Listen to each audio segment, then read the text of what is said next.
19 janar. Nuk ka as edhe një emër tjetër.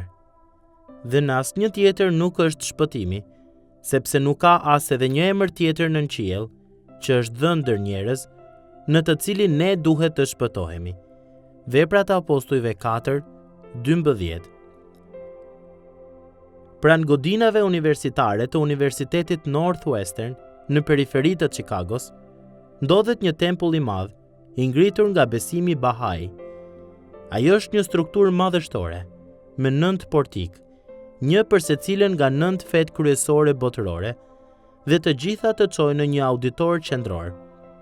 Arkitektura ka për qëllim të nënkuptoj rrugët e shumta drejt së vërtetës, për të cilën besimtarët Bahai besojnë se nuk mund të gjendet në asnjë dogm, person apo entitet të vetëm. Kjo mendësi nuk ndryshon shumë nga mjedisi kulturor në të cilin jetoi apostulli Paul. Perandoria romake ishte shumë e hapur, shumë e gatshme për të përqafuar gjithçka dhe shumë e përgatitur për t'i përfshirë të gjitha llojet e feve. Në të vërtetë, Roma strehonte një koleksion të madh idhujsh dhe perëndish në panteonin e vet, duke nderuar kështu besimin e saj në rrugët e shumta drejt së vërtetës. Atëherë, si është e mundur që një kulturë kaq pluraliste, e hapur dhe politeiste, t'ua jepte të krishterët si ushqim luanëve në Kolose? Pse perandori Neron i vuri në shënjestër besimtarët, madje duke shkuar aq larg sa t'i përdorte trupat e tyre si pishtar njerëzor për të ndriçuar festat e tij? Përgjigjja qëndron në një fakt të thjeshtë. Kultura romake nuk mundte dhe nuk do ta toleronte krishterimin, sepse të krishterët nuk ishin të përgatitur që thjesht ta shtonin Krishtin në panteonin imagjinar të perëndive. Përkundrazi, ata e mbajtën fort të vërtetën që ashtu sikurse Pietri dhe Gjoni ja than plot guxim së njëjtës gjykat judaike që e kishte dënuar Zotin Jezus me vdekje, nuk ka shpëtim në asnjë emër tjetër përveç se në emrin e Jezusit. Në kulturën romake të shekullit të parë, sapo njerëzit shpallnin këtë besim, ata përbuzeshin dhe talleshin, dhe ndonjëherë madje dënoheshin me vdekje. Pluralizmi nuk mund t'i duroj dot. Në të vërtetë, ai shpesh është i pamërshirshëm dhe jo tolerant ndaj tyre. Ata që refuzojnë pikpamjen e tij se të gjitha rrugët janë një lloj të vlefshme. Rreth 2000 vjet më vonë, ne duhet të pranojmë se po jetojmë në një mjedis jo shumë të ndryshëm nga i perandorisë romake, edhe pse e pranojmë se fatmirësisht është më pak brutal në përndjekjet e veta.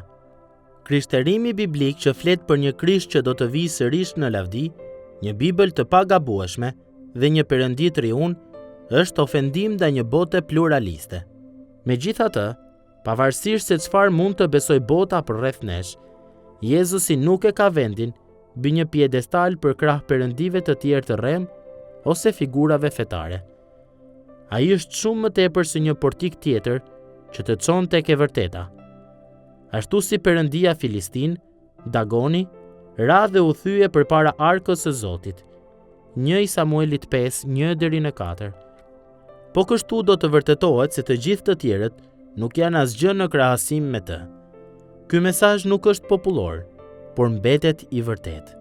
Dhe është i mrekullueshëm, sepse nëse nuk do të kishte një shpëtimtar të kryqëzuar, atëherë nuk do të kishte asnjë rrugë drejt jetës së përjetshme, sepse të gjitha rrugët e tjera të çojnë vetëm drejt vdekjes.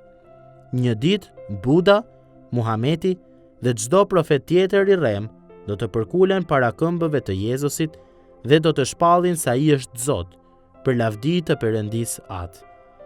Derisa të vijë ajo ditë, mbahuni fort pas së vërtetës dhe përpiquni t'i drejtoni njerëzit tek ai që është udha, e vërteta dhe jeta, për të cilat të gjithë kemi nevojë.